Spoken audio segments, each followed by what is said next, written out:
Assalamualaikum warahmatullahi wabarakatuh. Bismillah kanthi nyebut asmani Gusti kang moho welas lan moho asih. Kali ini kita akan membahas mengenai doa yang mungkin Allah tidak kunjung mengabulkan doa-doa kita. Kenapa bisa demikian? Padahal Allah berjanji di dalam firman-firmannya bahwa siapa yang berdoa akan dikabulkan, siapa yang bertobat akan diampuni. Itu adalah janji Tuhan. Tapi kenapa doa-doa kita tidak kunjung dikabulkan? Sebenarnya hal itu simpel, teman-teman. Allah mengabulkan doa kita di dunia itu adalah karena rahmat dan kasih sayangnya Allah kita di dunia. Tapi ada yang lebih besar lagi adalah ketika doa-doa yang tidak kunjung dikabulkan kita, itu akan menjadi suatu pahala yang akan dibuka ketika kita berada di akhirat atau di surga. Nah, ketika kita memiliki doa-doa yang belum dikabulkan, artinya apa? Semakin banyak pahala kita yang berada di surga yang akan dibuka. Seharusnya kita berada di surga yang rendah, kita menjadi orang yang berada di surga yang tinggi.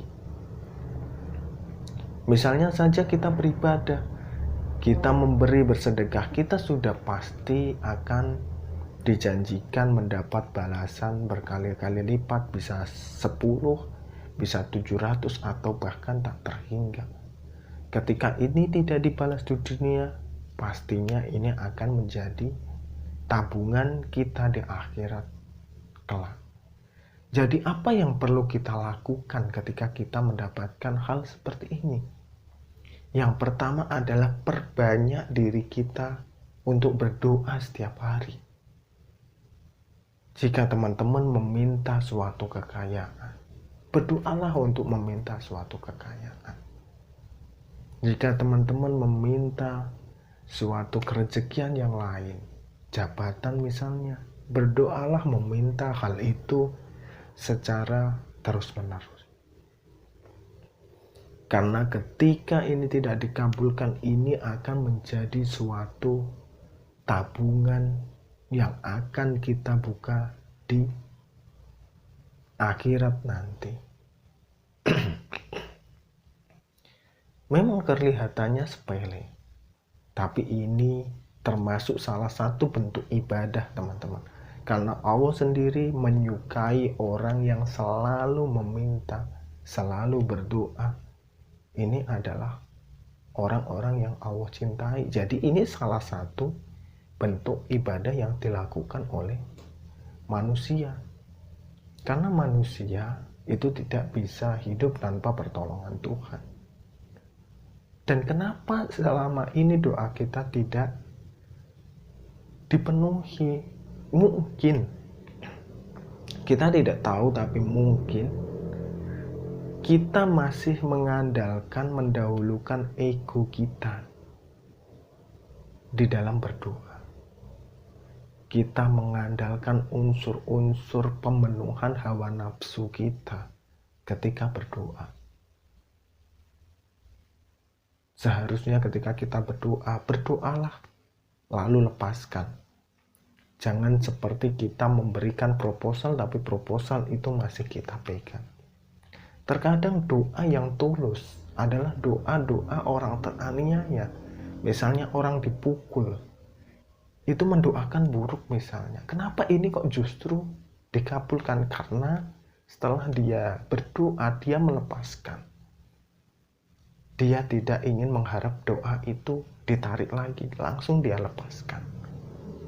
Nah, ini adalah doa-doa yang tidak dipenuhi dengan ego atau unsur keakuan. Ini salah satu doa yang tulus.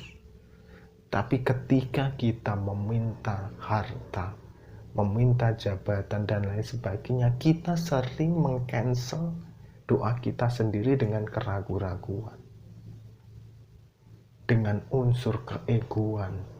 Ketika saya mendapat ini, akan saya gunakan untuk ini. Kita tidak melapaskan doa tersebut. kita masih memegang doa tersebut, dan kita memiliki hal-hal di dalam berdoa itu yang belum memenuhi dari koridor doa-doa tersebut. Jadi ketika teman-teman berdoa dan lepaskan. Dan jangan dipenuhi dengan unsur egoisme. Walaupun memang kita meminta kepada Tuhan, tapi lepaskan. Tuhan memberikan itu pengabulan lewat jalan mana. Biarkan Tuhan yang mengatur. Jangan terus berkata, ya Allah, aku minta kekayaan lewat jalan ini, lewat jalan ini, lewat jalan ini. Itu adalah unsur egoisme kita masih tinggi. Tapi ketika kita minta, ya Allah, saya meminta kekayaan, caranya Engkau yang mengatur, ya Allah. Biarlah Allah sendiri yang mengatur lewat keajaiban-keajaiban di dalam alam semesta ini. Seperti itu teman-teman. Semoga bermanfaat dan wassalamualaikum warahmatullahi wabarakatuh.